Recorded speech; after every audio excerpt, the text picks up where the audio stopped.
Healthcare worker unions in Limpopo have suspended their planned strike after reaching a deal with the provincial health department. To expand on this, I'm joined by Jacob Adams, Limpopo NEHAWU provincial chairperson, to clarify what took place in these talks between unions and the Limpopo Health Department. A very good morning to you. Thank you for your time. Just give us a sense of how you came to your conclusion.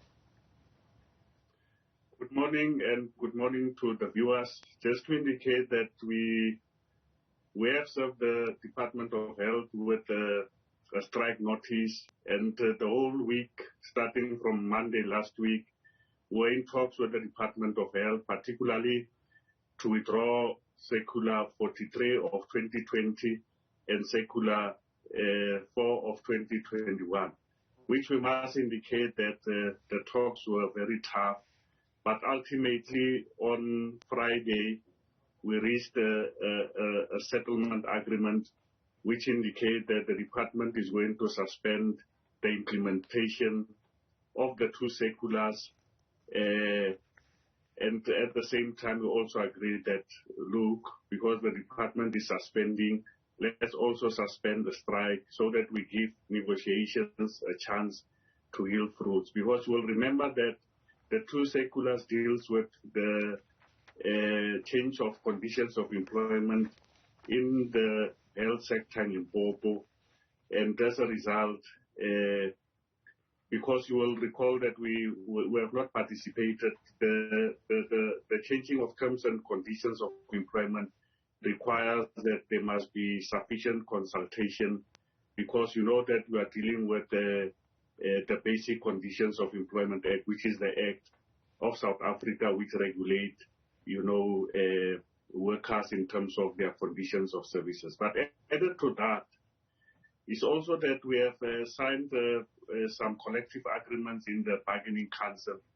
which the employer was present, and the Department of Health, you know that it's been represented by the National Department of Health, which have also signed the said collective agreement.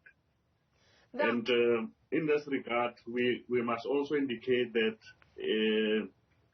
we have agreed that let's give negotiations a chance for 2 weeks, so that within the 2 weeks we then gauge where we are, but including the fact that if we have negotiated sufficiently, which then covers all grounds, including what workers are raising, which are the strain in terms of working hours, is covered, we think that we can then, go into the implementation of those two circulars, because at that point, workers will have been consulted sufficiently.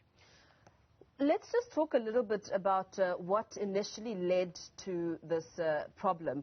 What was wrong with the implementation of the new roster? What was it about it that made you uncomfortable as healthcare workers, and the impact it would have then had on your lives?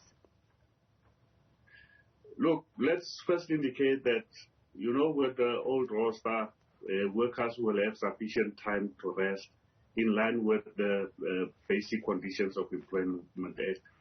But with the new roster, you will then work something like 7 consecutive days, and then you are given 1 day to rest, which is not sufficient, because remember that before you become an employee, you are also a wife, a husband, a father, and a mother, which you must also look at your household.